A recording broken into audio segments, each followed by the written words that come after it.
अस्सलाम वालेकुम स्टूडेंट्स। आज कल हमने टेम्परेचर कोफिशिएंट ऑफ रेजिस्टेंस का जो पहला टॉपिक था, almost temperature coefficient of resistance cover हो गया था, मगर थोड़ा इसका जो बाकी एक्सप्लेनेशन हो गया रह गया था। तो आज हम टेम्परेचर कोफिशिएंट ऑफ रेजिस्टेंस को आगे कैरी ऑन करेंगे। टेम्परेचर कोफिशिएंट ऑफ रेजिस्टेंस मैं थोड़ा रिवाइज कर लेता हूँ। टेम्परेचर कोफिशिएंट ऑफ रेजिस्टेंस का जो हमारे साथ फार्मूला क्या था, R T minus R nought divided by R nought T. R nought T इसको आप delta R divided by R note delta T भी लिख सकते हैं। आप इसको इस फॉर्म में भी लिख सकते हो। उसी R nought T delta alpha के साथ मल्टीप्लाई हो जाएंगे और आर नोट यहाँ पर माइनस से उस साइड पे जाकर प्लस हो जाएगा। इस तरह R T is equal to R naught plus alpha R note delta T.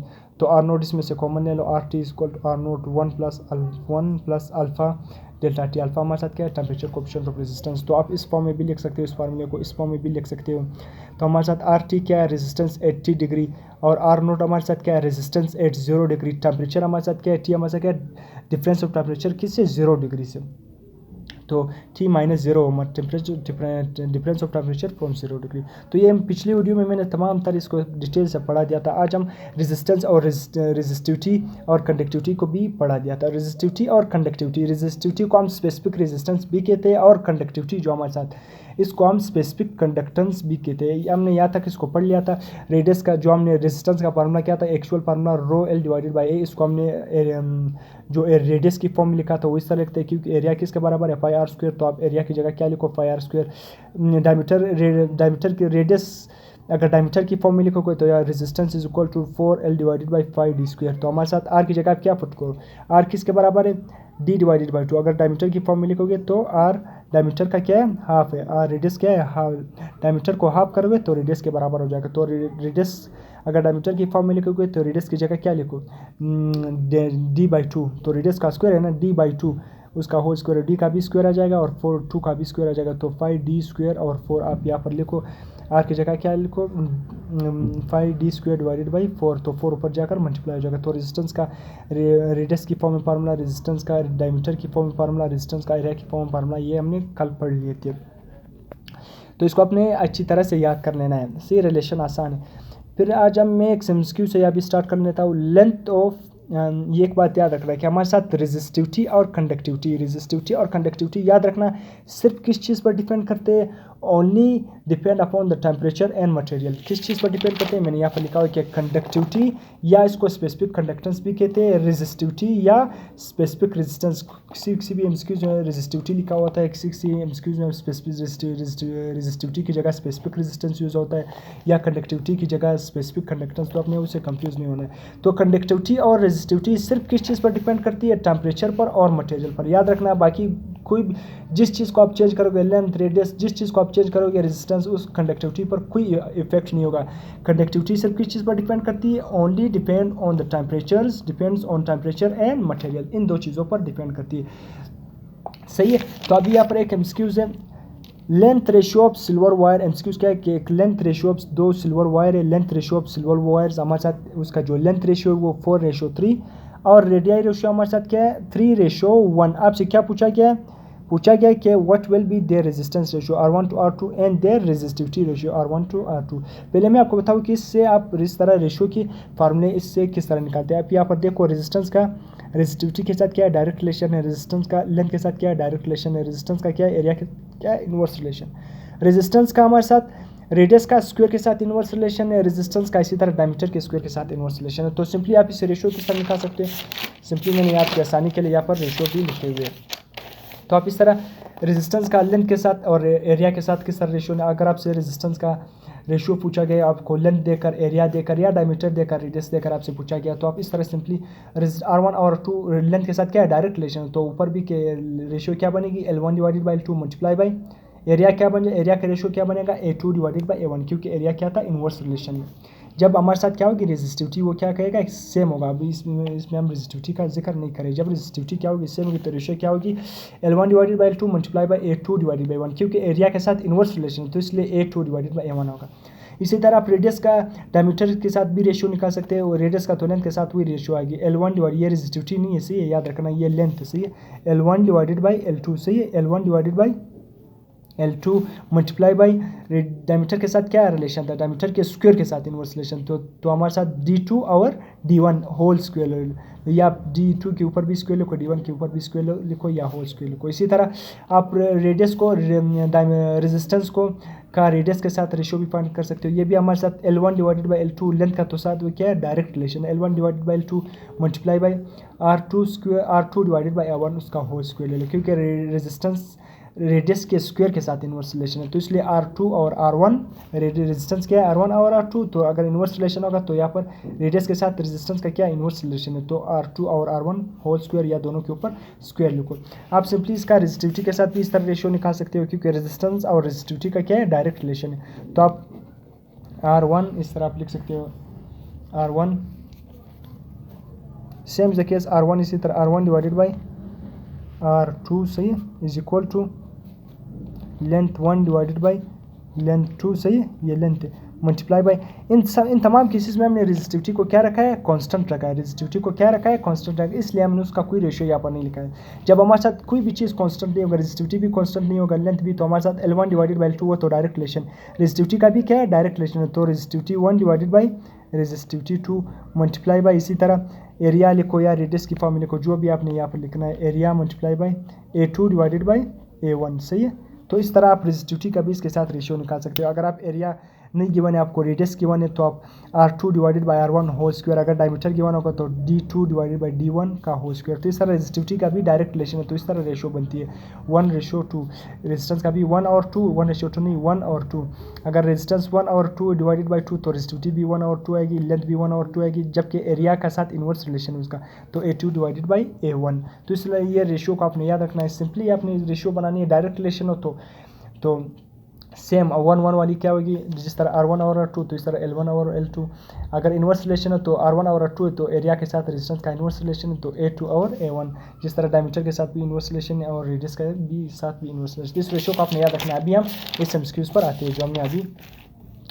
The length ratio of silver wire, जो लेंथ रेशियो सिल्वर वायर्स की है वो क्या है, 4:3 and radii ratio is 3:1। Radii ratio आपको गिवन है मतलब, और आपको लेंथ रेशियो भी गिवन है। लेंथ रेशियो भी क्या है, वो क्या है 4:3। आपसे क्या पूछा गया, रेजिस्टिविटी R1 और R2 और रेजिस्टिविटी 1 डिवाइडेड बाई 2 और रेजिस्टेंस का रेशियो पूछा गया है और रेजिस्टिविटी का। अब यहाँ पर एक गौर करो, यहाँ पर टेम्परेचर का जिक्र है या नहीं। जब टेम्परेचर का जिक्र इस एमसीक्यूज में नहीं है तो आपने क्या मान लेना है कि टेम्परेचर क्या है, कांस्टेंट है। अब यहाँ पर एक बात देखो, length ratio of silver wires, दोनों वायर किसकी बनी हुई है, सिल्वर की बनी हुई है ना। दोनों मटेरियल क्या हुए, दोनों वायर किस एक ही मटेरियल से बने हुए, टेम्परेचर भी कांस्टेंट है, उसका जिक्र नहीं है तो वो कांस्टेंट है। तो और दोनों किस चीज़ से बने हुए, दोनों वायर सिल्वर वायर से बने हुए। अब दोनों का मटेरियल भी सेम हो गया और हमारे साथ क्या भी सेम हो गया, टेम्परेचर भी कांस्टेंट है। तो आप रेजिस्टिविटी का रेशियो क्या आएगी, मैंने आपको कह दिया कि रेजिस्टिविटी सिर्फ किस चीज़ पर डिपेंड करती है, मटेरियल पर डिपेंड करती है और टेम्परेचर पर। जब आपके साथ टेम्परेचर का जिक्र नहीं है तो लाजमी सी बात है वो कांस्टेंट है, वो सेम रहेगा। और दोनों लेंथ किस चीज़ से बने हुए, दोनों वायर बने हुए किससे, सिल्वर से। अगर यहाँ पर एक सिल्वर था दूसरा कॉपर था, फिर आप रेजिस्टिविटी का रेशियो निकालते तो आ जाते। आप दोनों वायर किससे बने हुए, सिल्वर की वायर है, दोनों की मटेरियल भी सेम है, दोनों एक मटेरियल से बने हुए, तो रेजिस्टिविटी क्या आएगी 1:1, क्योंकि रेजिस्टिविटी हमारे साथ किसी और चीज़ पर डिपेंड नहीं करती। अगर आपके साथ मटेरियल सेम होगा और आपके साथ मटेरियल सेम होगा और टेम्परेचर सेम होगा, कांस्टेंट रहेंगे, तो हमारे साथ रेजिस्टिविटी का रेशियो क्या है कि 1:1। तो आपने इस रेजिस्टिविटी का रेशियो तो हमारे साथ क्या आएगी, रेजिस्टिविटी का रेशियो हमारे साथ क्या आ जाएगी 1:1, क्योंकि हमारे साथ मटेरियल भी सेम है, सिल्वर के दोनों वायर बने हुए हैं और टेम्परेचर का जिक्र नहीं तो टेम्परेचर भी सेम रहेगा। अब मैंने यहाँ पर लिखा है conductivity and resistivity depends only the temperature and material, तो मैंने आपको बता दिया। अब आपसे रेडियाई रेशियो आपसे पूछा गया, तो मैंने रेडियाई का आप जब रेशियो निकालते हो तो लेंथ के साथ क्या है उसका direct relation L1 divided by 2 और रेडियस का उसके साथ रेजिस्टेंस का रेडियस के साथ स्क्वायर के साथ इनवर्स रिलेशन, तो R2 और R1 इसका होल स्क्वायर ले लो, सही है। आपको किस चीज़ का रेशियो गिवन है, रेडियाई का रेशियो 3:1 और लेंथ का रेशियो क्या है 4:3। तो आप सिंपली यहाँ पर लेंथ का रेशियो पुट करो, लेंथ का रेशियो हमारे साथ क्या था 4 डिवाइडेड बाई 3, तो पहला लेंथ क्या होगा 4 होगा और दूसरा क्या होगा 3 होगा, मल्टीप्लाई बाई रेडियाई रेशियो क्या था हमारे साथ, आप यहाँ पर देखना रेडियाई रेशियो क्या है 3:1, मतलब R1 हमारे साथ जो रेडियस 1 है, रेडियस 1 क्या है वो 3 और रेडियस 2 क्या है वो 1 है। तो यहाँ पर आप क्या पुट करोगे 3 डिवाइडेड बाई 1 या 1 डिवाइडेड बाई 3। लेंथ तो हमने जिस तरह की 1 तो 4 डिवाइडेड बाई 3 फुट किया, सही, क्योंकि लेंथ रेशियो रेडियस का और लेंथ का क्या है डायरेक्ट रिलेशन है। तो ये L1 है और 3 क्या है L2। यहाँ पर ये 3 क्या है R1 है और जो दूसरा 1 है हमारे साथ क्या है ये रेडियस 2 है। तो रेडियस यहाँ पर क्या है R2 divided by 1 inverse relation है, तो आपने ख्याल रखना है 3 और रेशो 1 नहीं पुट करना है जिस तरह यहाँ पर लिखा है 3:1, क्योंकि ये डायरेक्ट रिलेशन नहीं है रेडियस के साथ, इन्वर्स रिलेशन है। तो हमारे साथ 2 और तो आपने यहाँ पर क्या पुट करना है R2 और R1। R2 हमारे साथ क्या है 1 है और R1 जो रेडियस 1 है वो हमारे साथ क्या है 3 है, तो 1 डिवाइडेड बाई 3 इसका होल स्क्वायर ले लो। 1 का स्क्वायर क्या आता है 1 आता है, 3 का स्क्वायर हमारे साथ क्या आता है 9, 4 डिवाइडेड बाई 3 मल्टीप्लाई बाई 1 और 9, तो हमारे साथ रेशियो क्या आएगी 4 3 9 27, तो 4 डिवाइडेड बाई 27। ये हमारे साथ क्या आएगी रेडियस की रेशियो क्या आएगी 4 डिवाइडेड बाई 7, और रेजिस्टिविटी हमारे साथ क्या आएगी 1:1, क्योंकि वो टेम्परेचर और मटेरियल दोनों क्या थे सेम थे। अब यहाँ पर मैंने एक और एक्सक्यूज लिखा हुआ है, क्या मेटल वायर स्ट्रेच, एक मेटल वायर को क्या क्या स्ट्रेच किया, या आपसे पूछ भी सकता है कि उसको फोर्स करके क्या स्ट्रेच किया, या उसको फोर्स करके उसकी लेंथ डबल हो गई है। मेटल वायर इज फोर्स्ड करके मतलब उसको फोर्स लगाकर, सही है, सिंपली आपसे नहीं कह कि metal wire is length is double. यहाँ पर स्ट्रेच का वर्ड लाजमी देखना है, जब स्ट्रेच का वर्ड होगा या फोर्स का वर्ड होगा कि उसको फोर्स से उसको क्या किया, उसका लेंथ क्या हो गया, उसकी लेंथ को स्ट्रेच करके क्या किया डबल क्या किया। आपसे पूछा गया उसका रेजिस्टेंस क्या होगा। याद रखना पहले मैं आपको रेजिस्टेंस का फार्मूला क्या है, resistance equal to rho L और ए, सही है। रेजिस्टेंस का यहाँ पर लेंथ क्या हो गया डबल हो गया, सही है, तो आप लेंथ को डबल पुट करो और एरिया क्या हो जाएगी हाफ हो जाएगी। आपने याद रखना है क्योंकि जब तक आपने एरिया लेंथ अगर डबल हो जाएगी स्ट्रेच की केस में, लेंथ अगर डबल हो जाएगी किसी भी वायर की तो वहाँ पर एरिया हाफ रहेगा। अगर आपने वॉल्यूम को कांस्टेंट रखना है, सही है, वॉल्यूम को क्या करना है कांस्टेंट रखना है। वॉल्यूम किसके बराबर है एरिया मल्टीप्लाई बाई लेंथ। अगर एरिया क्या हो गया एरिया यहाँ पर डबल करोगे, दोनों क्या है डायरेक्ट रिलेशन है। अगर आप एरिया को क्या करोगे वॉल्यूम को कांस्टेंट करोगे तो किस तरह कांस्टेंट करोगे, लेंथ ऊपर है तो और एरिया नीचे है। अगर लेंथ डबल हो गया तो एरिया क्या हो जाएगा हाफ हो जाएगा, क्या हो गया वॉल्यूम कांस्टेंट रहेगा। अगर एरिया डबल हो गया तो लेंथ हाफ हो जाएगा, अगर लेंथ डबल हो गया तो एरिया क्या हो जाएगा हाफ हो जाएगा। तो इस तरह आपने वॉल्यूम को कांस्टेंट रखना है स्ट्रेच की केस में। सिंपली अगर वो डबल कह दे तो फिर आपने सिंपली यहाँ पर रेजिस्टेंस भी क्या हो जाएगा डबल, लेंथ 2L हो जाएगा रेजिस्टेंस भी डबल हो जाएगा। अगर स्ट्रेच का वर्ड यूज होगा तो फिर स्पेशल केस होगा। तो फिर रेजिस्टिविटी यहाँ पर रेजिस्टेंस क्या होगा, resistance equal to resistivity, length भी डबल हो गया, लेंथ डबल होने से हमारे साथ एरिया क्या हो जाएगा हाफ हो जाएगा। वॉल्यूम आपने क्या करना है हमेशा कांस्टेंट लाना है उस वायर का, क्योंकि आपने स्ट्रेच किया है। यहाँ पर 2 नीचे डिवाइड है तो ऊपर जाकर क्या हो जाएगा लेंथ के साथ मल्टीप्लाई हो जाएगा, तो रो एल और ए, बाकी सारी चीज़ें कांस्टेंट है। रेजिस्टेंस कितनी टाइम बढ़ गई 4 टाइम। अभी मैं इसका एक शॉर्टकट बताता हूँ, सही। अगर आपको स्ट्रेच का वर्ड यूज होगा तो ट्रिक क्या होगा, R is equal to N square R. N से हमारा नंबर ऑफ लेंथ कितनी टाइम उसने लेंथ को डबल किया है, तो सिंपली यहाँ पर उसने लेंथ को डबल किया तो आप एन की जगह क्या लिखो पुट 2 लिखो, R is equal to N square, N की जगह क्या लिखो 2 लिखो, तो 2 का स्क्वायर क्या आ जाएगा 4।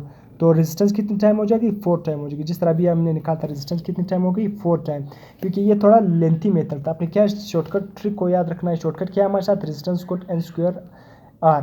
अगर हमारे साथ स्ट्रेच लिखा होगा तो फिर ये यूज़ होगा, अगर सिंपली सिर्फ डबल होगा तो फिर वो ये नहीं होगा, क्योंकि सिंपली अगर डबल होगा रेजिस्टेंस, लेंथ को डबल करोगे तो रेजिस्टेंस भी डबल होगा, लेंथ को हाफ करोगे तो रेजिस्टेंस भी हाफ हो जाएगा। अगर स्ट्रेच का केस, क्योंकि स्ट्रेच की केस में आप उसको अगर उसको आप लेंथ को डबल करते हो तो उसका एरिया हाफ होता है। स्ट्रेच उसको फोर्स करके उसको खींचते हो ना, तो उसका अगर एरिया कम हो जाता है तो उसका लेंथ, अगर मजबूरी सी बात है अगर लेंथ डबल होगी तो उसका एरिया कम हो जाएगा ना। उसको आप स्ट्रेच करके इस तरह खींचते हो, 2 वायर है उसको खींचते हो तो उसका एरिया कम हो जाएगा। अगर लेंथ डबल हो गया ना तो वॉल्यूम क्या होगा फिर भी कांस्टेंट होगा। यहाँ पर लेंथ उसने डबल किया तो एरिया क्या हो जाएगा हाफ हो जाएगा। रेजिस्टेंस कितनी टाइम होगी 4 टाइम। आपने सिंपल शॉर्टकट को याद करना है, रेजिस्टेंस को एन स्क्वायर आर।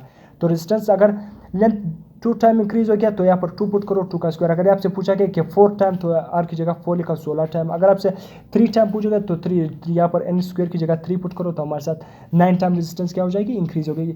अगर उसको स्ट्रेच करके metal wire stretch it length is double then what will be resistance. अगर लेंथ इज 3 टाइम 4 5 6 टाइम फिर रेजिस्टेंस हो जाए तो आपने सिंपली उसको यहाँ पर एन की जगह पुट करना है 6 टाइम। तो 6 time R is equal to new resistance क्या आ जाएगा, आर इज इक्वल टू, अगर यहाँ पर डबल की जगह 6 टाइम लिखा होगा तो 6 का स्क्वायर क्या आ जाएगा 36, 6 6 36, तो रेजिस्टेंस 6 टाइम इंक्रीज होगा। तो आपने इस शॉर्टकट को याद रखना है। अगर स्ट्रेच का वर्ड यूज होगा तो रेजिस्टेंस कितना टाइम बढ़ेगा, जितना टाइम उसको डबल करेगा आप उसको उसका स्क्वायर ले लो, एन स्क्वायर उसको रेजिस्टेंस के साथ मल्टीप्लाई करो, उसको इज इक्वल टू डबल क्या तो सिंपली एन का स्क्वायर, अगर 4, इस तरह आपने शॉर्टकट को याद करना है, R is equal to N square are.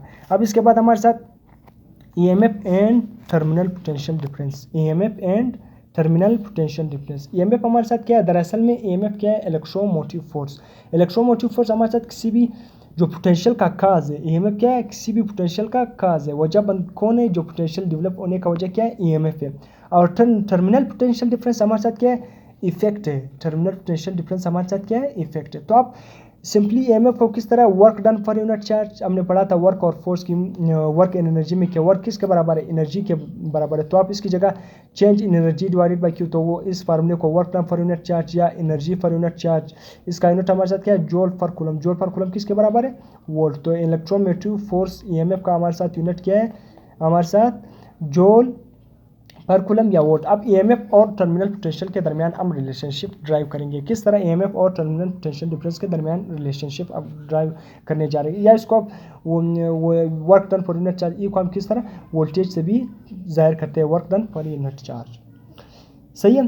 तो आपने ये जनरल फॉर्मूले को याद करना। अभी हम ईएमएफ और टर्मिनल पोटेंशियल के दरमियान रिलेशन ड्राइव करते हैं। कोई भी बैटरी है, जब आप उसको किसी भी लोड से अटैच करते हो, लोड से मुराद उस लोड से मुराद कोई भी रेजिस्टेंस, आप बल्ब को अटैच करते हो किसी भी बैटरी से, तो भी क्या है, एक रेजिस्टेंस है, वो एक करंट को क्या है, एक अपोजिशन है। सही है। आर से मुराद कोई भी लोड आप अटैच करते हो, तो उस बैटरी के अंदर भी कोई भी रेजिस्टेंस मौजूद होगी ना, उसमें इलेक्ट्रोलाइट मौजूद होगी, तो वो बैटरी से जो करंट पास करके उसके अंदर से करंट पास करके बाहर आएगा, तो बैटरी के अंदर भी इलेक्ट्रोड लगे होते हैं, तो इलेक्ट्रोलाइट, तो बैटरी खुद भी कुछ रेजिस्टेंस ऑफर करेगी। तो बैटरी का जो खुद इंटरनल रेजिस्टेंस होगा वो क्या है, आर है। जो लोड का रेजिस्टेंस है वो आर है। तो हमने पढ़ा था आर क्या है, इंटरनल रेजिस्टेंस है। तो ओहम लॉ में हमने क्या पढ़ा था, V is equal to I R. यहाँ पर आर क्या है, इक्विवेलेंस। इक्विवेलेंस से हमारा टोटल रेजिस्टेंस। टोटल रेजिस्टेंस हमारे साथ क्या है, एक तो जो वो लोड ऑफर कर रहा है, और दूसरा जो हमारे साथ बैटरी का रेजिस्टेंस। एक लोड का रेजिस्टेंस है, एक हमारे साथ बैटरी का इंटरनल रेजिस्टेंस। तो आप आर की जगह क्या पुट करो, आर इक्विवेलेंस की जगह आई, वो तो मल्टीप्लाई हो रहा है ब्रैकेट में, आर की इक्विवेलेंस की जगह आर प्लस आर। तो आप सिंपली अभी वोल्टेज हमारे साथ किसके बराबर है, आप आई को आर से मल्टीप्लाई करो और आई को सिंपली दूसरे आर के साथ भी मल्टीप्लाई, तो हमारे साथ क्या होगा, ई इज इक्वल टू हमारे साथ EMF is equal to I R plus I R. हमारे साथ एक बड़ा रेजिस्टेंस और एक छोटा रेजिस्टेंस। छोटा रेजिस्टेंस से मुराद इंटरनल रेजिस्टेंस, बड़े रेजिस्टेंस से मुराद लोड का resistance, internal resistance of the battery और रेजिस्टेंस ऑफ द लोड। सही है। E is equal to I R. सही, E is equal to I R. आप सिंपली इसकी जगह आप इसको इस तरह आई आर की जगह आप क्या पुट सकते हो, टर्मिनल पोटेंशियल डिफरेंस भी लिख सकते हो। क्या, terminal potential difference. I R किसके बराबर है, टर्मिनल पोटेंशियल डिफरेंस। आप इसकी जगह क्या लिखो, E is equal to V T plus I R. इस रिलेशन को इसकी फॉर्म में भी, दूसरे फॉर्म में भी लिख सकते हो। अगर आपने टर्मिनल पोटेंशियल को फाइंड करना है तो आई आर उस जो दूसरी साइड जाकर क्या हो जाएगी, माइनस हो जाएगी। तो V T is equal to E minus I R. V terminal potential difference is equal to E minus I are.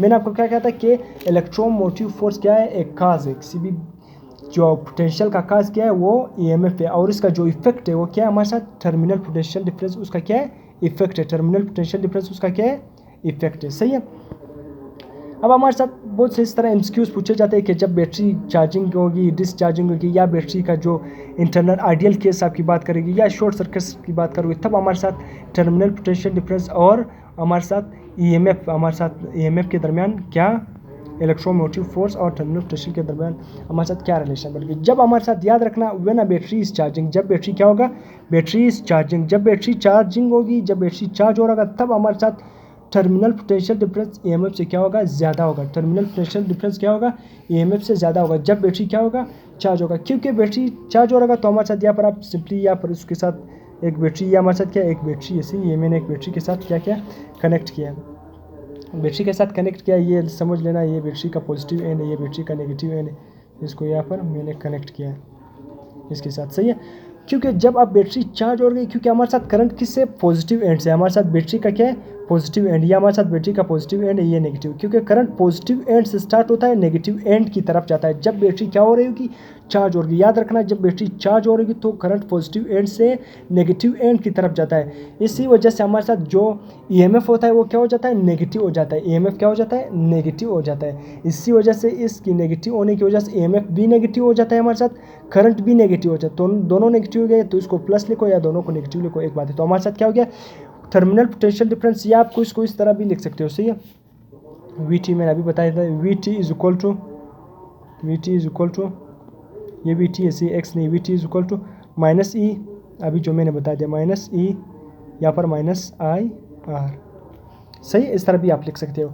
तो इसलिए जब बैटरी चार्ज हो रहेगी तो हमारे साथ करंट किसकी वजह से, करंट कहाँ से, हाई पोटेंशियल से लो पोटेंशियल। हाई पोटेंशियल हमारे साथ क्या है, पॉजिटिव टर्मिनल है, तो हाई पोटेंशियल से हमारे साथ ये पॉजिटिव टर्मिनल है, हाई पोटेंशियल से लो पोटेंशियल मतलब पॉजिटिव से नेगेटिव की तरफ जाती है। इसी वजह से हमारे साथ EMF क्या हो जाता है, EMF क्या हो जाता है, नेगेटिव हो जाता है, EMF की नेगेटिव होने की वजह से। तो इसलिए हमारे साथ अगर EMF नेगेटिव हो गया तो लाजमी सी बात है टर्मिनल पोटेंशियल क्या हो जाएगा, बढ़ जाएगा। टर्मिनल पोटेंशियल क्या हो जाएगा, बढ़ जाएगा EMF से। जब बैटरी क्या हो रही, चार्ज हो रही, तो हमारे साथ रिलेशन क्या बनेगा, VT = E + IR या VT = E + IR। यहाँ पर क्या है, मैंने यहाँ पर थोड़ा R को क्या है मिक्स हो गया, तो इसको मैंने अगेन यहाँ पर लिखा है VT = E + IR internal resistance. सही है, तो यहाँ पर मैंने क्या लिखा था, VT = E - IR। अभी यहाँ पर केस डिफरेंट हो गया, आप बोलोगे कि यहाँ पर प्लस लिखा है, क्यों। यहाँ पर अगर आपसे वो स्पेसिफिक आपको स्पेसिफिक कहेगा, कोई भी आपने एमसीक्यूज कर रहे होंगे, वहाँ पर अगर वो बैटरी की चार्जिंग की बात करेगा तो फिर हमारे साथ ये EMF वाला फार्मूला क्या बन जाएगा, EMF और टर्मिनल पोटेंशियल डिफरेंस के दरमियान, क्योंकि EMF क्या होगा, नेगेटिव होगा जब बैटरी चार्जिंग हो रही, तो हमारे साथ VT E + IR हो जाएगा, E + IR हो जाएगा। याद रखना, टर्मिनल पोटेंशियल EMF से क्या होगा, ग्रेटर होगा। एमसीक्यूज में भी आपसे पूछा जा सकता है। जब बैटरी डिस्चार्ज हो रही, जब बैटरी डिस्चार्ज होगी तो हमारे साथ उस केस में, जब बैटरी डिस्चार्ज होगी तो हमारे साथ बैटरी की डिस्चार्जिंग में हमारे साथ, तो वहाँ पर हमारे साथ EMF क्या होगा, टर्मिनल पोटेंशियल से क्या होगा, ग्रेटर होगा। टर्मिनल पोटेंशियल से क्या होगा, ग्रेटर होगा, क्योंकि वहाँ पर जो बैटरी अगर डिस्चार्ज होगी उसका कुछ इंटरनल रेजिस्टेंस उसमें मौजूद होगा, तो वो फोर्स करके सारा डिस्चार्ज नहीं होगा। तो उस केस में हमारे साथ इंटरनल रेजिस्टेंस जो स्मॉल r है वो 0 के बराबर नहीं होगा जब बैटरी क्या होगा, डिस्चार्ज हो रहा होगा। तो इसलिए हमारे साथ जब बैटरी डिस्चार्ज हो रही, जब बैटरी डिस्चार्जिंग होगी तो हमारे साथ EMF is greater than terminal potential difference. याद रखना, EMF क्या होगा, टर्मिनल पोटेंशियल डिफरेंस से क्या होगा, ग्रेटर होगा। तो E = VT + IR, या यहाँ पर मैंने अगेन इसको लिखा है E = VT + IR। सही है, जिसको याद रखना है। ये आप एमसीक्यूज में पूछा सकते हैं कि E = VT + IR, E = E + IR, तो आपने याद रखना है ये केस अगर बैटरी डिस्चार्ज हो रही तो हमारे साथ ये केस, जब हमने अभी general equation VT = E - R minus आता था ना, जनरल इक्वेशन हमारे साथ जो मेन इक्वेशन क्या था, E = VT + IR, terminal potential को फाइंड करने के लिए क्या था, E - IR। अगर बैटरी डिस्चार्ज हो रही थी तो EMF भी नेगेटिव हो जाता है हमारे साथ, क्योंकि करंट नेगेटिव से पॉजिटिव की तरफ जाता है, हाई पोटेंशियल से लो पोटेंशियल की वजह से। तो हमारे साथ करंट फ्लो करता है पॉजिटिव से नेगेटिव पोटेंशियल की तरफ, तो हमारे साथ EMF क्या हो जाता है, नेगेटिव हो जाता है। तो इसलिए यहाँ पर EMF की नेगेटिव होने की वजह से, तो इस इक्वेशन को हम डिस्चार्जिंग की केस में क्या करते हैं, यहाँ पर प्लस लगा देते हैं, यहाँ पर क्या लगाते हैं, प्लस लगा देते। ये सिर्फ क्या है, जब डिस्चार्ज हो गई, बाकी इक्वेशन आपने इसी तरह लिखना है, इक्वेशन इसी तरह आएगा, क्योंकि जो मेन इक्वेशन है वो हमारे साथ ये, आप टर्मिनल पोटेंशियल को फाइंड करोगे तो इस तरह आएगा। अगर आप बैटरी डिस्चार्ज हो रही, डिस्चार्जिंग की केस बात होगी, एमसीक्यूज में लिखा होगा, कई स्टेटमेंट में लिखा होगा, फिर आपसे पूछा जाएगा then terminal potential difference is equal to E + IR, E - IR। तो आपने क्या करना है, तो E + IR को फिर क्या करना है, प्रेफर देना है, क्योंकि बैटरी डिस्चार्ज हो रही, तो डिस्चार्ज होने की हो रही तो वहाँ पर EMF क्या होगा, EMF हमारे साथ क्या होगा, नेगेटिव होगा। क्या होगा, नेगेटिव होगा। ये नेगेटिव होगा तो हमारे साथ टर्मिनल पोटेंशियल क्या होगा, ज़्यादा होगा। तो ये भी नेगेटिव हो गया, करंट भी नेगेटिव होगा, तो आप इसको सिंपली इस तरह लिख सकते हो, या VT = -E - IR, या इसको VT = E + IR। सही, VT = E + IR। Battery discharge होगी तो हमारे साथ क्या होगा, तो आपको अभी भी बता दें कि EMF क्या होगा, टर्मिनल पोटेंशियल से ज़्यादा होगा। तो E = VT + IR, वही जो हमारे पहले जनरल इक्वेशन हमने ड्राइव किया था, जो रिलेशन हमने ड्राइव किया था EMF और टर्मिनल पोटेंशियल डिफरेंस, यहाँ पर केस हुई सेम रहेगा, E = VT + IR। जब डिस्चार्जिंग की बात करोगे तो वहाँ पर कुछ सिचुएशन क्या होगा, रिवर्स हो जाएगा। हालांकि यहाँ पर माइनस आना चाहिए था, यहाँ पर माइनस अभी इसलिए नहीं आ रहा है क्योंकि ये दोनों EMF भी हमारे साथ नेगेटिव हो गया, करंट भी नेगेटिव हो गया, तो इसलिए टर्मिनल पोटेंशियल EMF से ज़्यादा हो गया। तो इसको हम क्या लिख सकते हैं, VT E + IR डिस्चार्जिंग की केस में। बाकी जनरल इक्वेशन तो उसी तरह आएगा। अगर चार्जिंग हो या हमारे साथ, सॉरी डिस्चार्जिंग की बात नहीं, चार्जिंग की सी बैटरी चार्जिंग हो रही तो terminal potential difference = E + IR।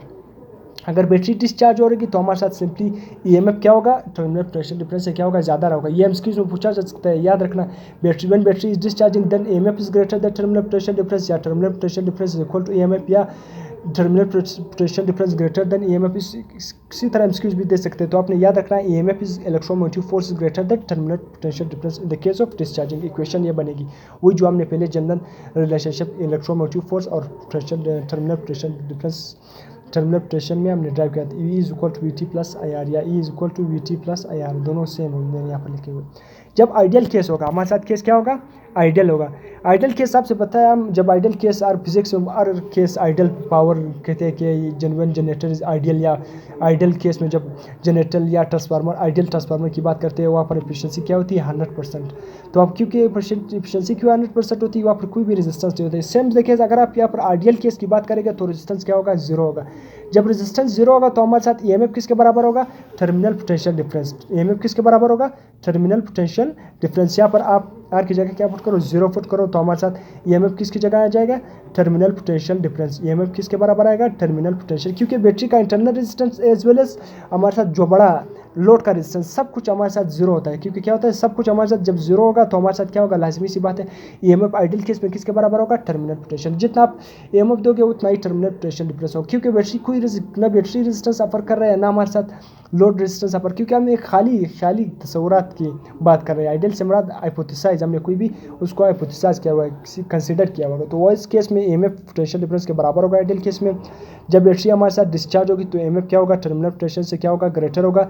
जब डिस्चार्जिंग की केस में ईएमएफ टर्मिनल पोटेंशियल से ज़्यादा होगा। और जब बैटरी चार्जिंग हो रही होगी तो हमारे साथ टर्मिनल पोटेंशियल क्या होगा, ईएमएफ से ज़्यादा होगा। तो आपको सिंपली यहाँ पर एक और रिलेशन शॉर्ट सर्किट, अब जब शॉर्ट सर्किट होगा तो हमारे साथ उस केस में हमारे साथ there will be zero resistance. जब शॉर्ट सर्किट होगा, क्योंकि शॉर्ट सर्किट होगा तो हमारे लाजमी सी बात है वहाँ पर रेजिस्टेंस क्या होगा, रेजिस्टेंस का सप्लाई क्या हो जाएगी, कट हो जाएगी। तो हमारे साथ वहाँ पर टर्मिनल, जब सप्लाई कट हो जाएगी शॉर्ट सर्किट होगा तो वहाँ पर रेजिस्टेंस भी जीरो हो जाएगा और टर्मिनल पोटेंशियल भी क्या होगा, जीरो होगा। टर्मिनल पोटेंशियल के साथ साथ रेजिस्टेंस भी क्या हो जाएगा, जीरो, क्योंकि शॉर्ट सर्किट अकरिंग की वजह से हमारे साथ वहाँ पर पोटेंशियल क्या होता है, जीरो हो जाता है। पोटेंशियल क्या होता है, अप्रोचेस टू जीरो, और रेजिस्टेंस भी क्या होता है, जीरो के बराबर हो जाता है। यहाँ पर मैंने लिखा हुआ है E is equal to VT plus IR, जो हमने रिलेशनशिप बिटवीन EMF और टर्मिनल पोटेंशियल डिफरेंस ये फार्मूला ड्राइव किया था। तो E is equal to VT plus IR, आप यहाँ से सिंपली रेजिस्टेंस स्मॉल रेजिस्टेंस से मुराद क्या है, ये स्मॉल r से मुराद इंटरनल रेजिस्टेंस। आप बैटरी का इंटरनल रेजिस्टेंस भी यहाँ से फाइंड कर सकते हैं। VT यहाँ पर प्लस है, वहाँ पर क्या हो जाएगा, माइनस हो जाएगी। तो E minus VT divided by R, इस तरह इक्वेशन भी आप इससे मुख्तलिफ किस्म की इक्वेशन ड्राइव कर सकते हो, अपनी मर्जी की इक्वेशन ड्राइव कर सकते हो। तो आप सिंपली यहाँ पर E डिवाइडेड बाई, हम इसको इस तरह भी लिख सकते हैं EMF divided by terminal potential difference equal to IR। आपसे इसकी जो पूछा जाता है, किसी तरह भी आपसे रेशो पूछा जा सकता है। तो आपने इस रेशो के लिए क्या करना है, रेशो के लिए आपने क्या रहना है, रेडी रहना है। ये आपको इस तरह VT EMF divided by terminal potential difference equal to IR, या सही है, इस तरह किसी किस्म के एमसीक्यूज की आपसे पूछा जा सकता है। तो आपने इसके लिए रेडी रहना है, सही है। तो यहाँ तक हमारे साथ एमसीक्यूज क्या टॉपिक कवर हो गया, टर्मिनल पोटेंशियल डिफरेंस भी कवर हो गया इंशाल्लाह। Temperature coefficient of resistance, resistivity, conductivity, इसको भी हमने वाइंड अप कवर किया और सब कुछ यहाँ पर क्या हो गया, आज तक कवर हो गया। बाकी ये कुछ एमसीक्यूज है, इसको हम नेक्स्ट लेक्चर में कवर करेंगे, रेजिस्टिविटी, रेजिस्टेंस, कंडक्टेंस,